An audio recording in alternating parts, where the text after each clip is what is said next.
it's a bigger question. I think the Federal Reserve is probably going to do all it can to make sure that capital markets are supported for the foreseeable future, and that will bode well for Tesla. Low interest rates. Oh, gosh, yeah. Oh, Forever. Yes. If you've seen, no one ever talks about debt in the economy. This is a word that economists don't like to use. Great chart. You should go look up. I could give it to your producers. That just shows debt to GDP in the economy. It's even after some of the deleveraging from 2009, it's still at a level that is mind-boggling. Oh, no, manageable, not even close. No. It's so high, and that's so much pressure on top of the economy because credit is money, right? But isn't that's it money supply coming away as people pay down debt, and there's so much of it, it can't be supported. You can't continue to grow the amount of debt in the economy. That's money supply that can't continue to be created. Right. So at some point they we can't have inflate. to. The Fed cannot inflate anymore, even as they drop interest rates to zero, even as they do quantitative easing. You just cannot create more inflation because you're still in effectively a debt deflationary spiral, right? We're in that, and we're just sort of like Atlas holding the world up. The Fed and all the world central banks are just trying to. Like, didn't Japan have like their entire GDP was 1-to-1 or something? GDP debt to GDP is well over. Yeah, is much higher than GDP now. Right. But yes, I mean you look at a generation of no growth in Japan. That's absolutely what's going to happen here. Yeah. So then, in order for this to sustain indefinitely, there basically has to be indefinite demand for U.S. debt across the globe. Well, right? Maybe. The good news is the demand for U.S. debt can come directly from the Federal Reserve.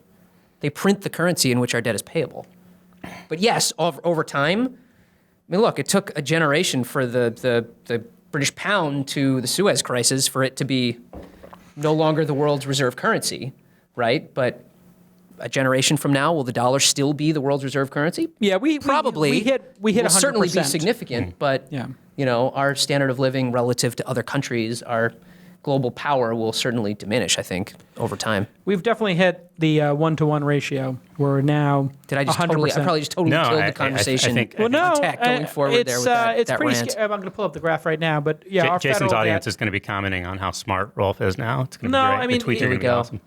we now are at 100%. Well, that's public debt. Now, the harder part, the bigger chart, I'll give this to you so you can show it to people, is private debt. Private debt to GDP, because that's the debt. Yeah. This debt, in theory, you could write it all. You can. The Federal Reserve can change a number on a spreadsheet and monetize that debt and make it disappear tomorrow. They could theoretically do that, but it's the private debt that's the problem.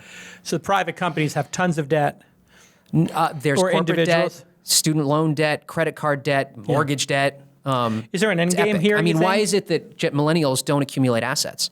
They're in debt up to their eyeballs until they're still paying off student debt in their 30s. They don't own homes. None of these things, right? 2 generations ago, you were buying a house for $80,000. Right?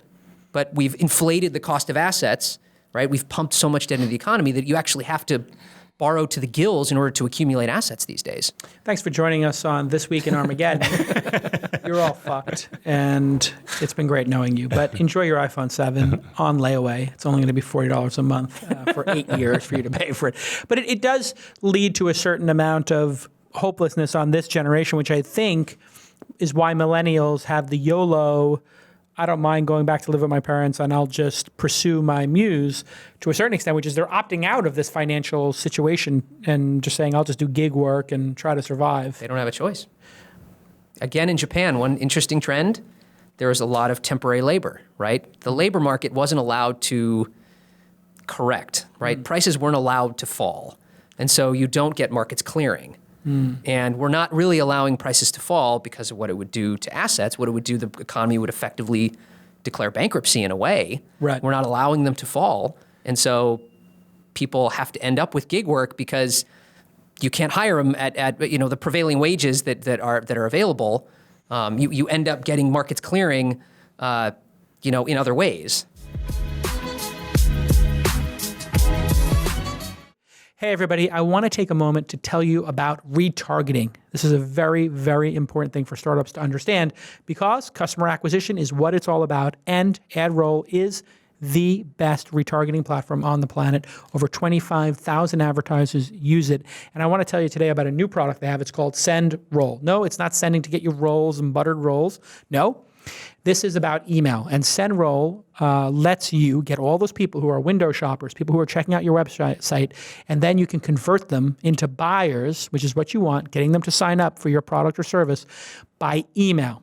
So imagine they visit your site, but then they get an email follow-up. SendRoll is powerful retargeting tech plus effective emails, and the results have been spectacular. The average SendRoll gets a 45 to 60% open rate and a 10 to 20% click-through. And I can tell you, running inside.com, that is probably 3 times, 4 times the industry average. And it's so easy to set up a SendRoll campaign. It just takes minutes. They give you all the templates, and they have a 24-hour, 7-day-a-week customer service line if you need help. And what I always like to do when we have somebody who has a product that's loved on our program, we don't want to read any sponsor messages, any partner messages for things that are not loved. The great part is a lot of my founders from my portfolio use AdRoll, so it's very easy for me to talk about their new product, SendRoll. James Heller, the founder of Rapify, which went through my incubator, says AdRoll is an integral part of our customer acquisition strategy. It allows us to continue to garner impressions long after the initial customer interaction. It's also one of the most cost-effective tools to bolster any integrated marketing strategy. AdRoll is the best retargeting platform, period. That's according to James Heller, good friend of mine and one of my investments at Rapify. So here's your call to action, everybody. Try SendRoll and get a $100 credit. Just go to adroll.com/twist, adroll.com/twist, adroll.com/twist, and get that $100 credit. And please try that SendRoll and give them some feedback and let them know that @Jason sent you. Okay, let's get back to this amazing program.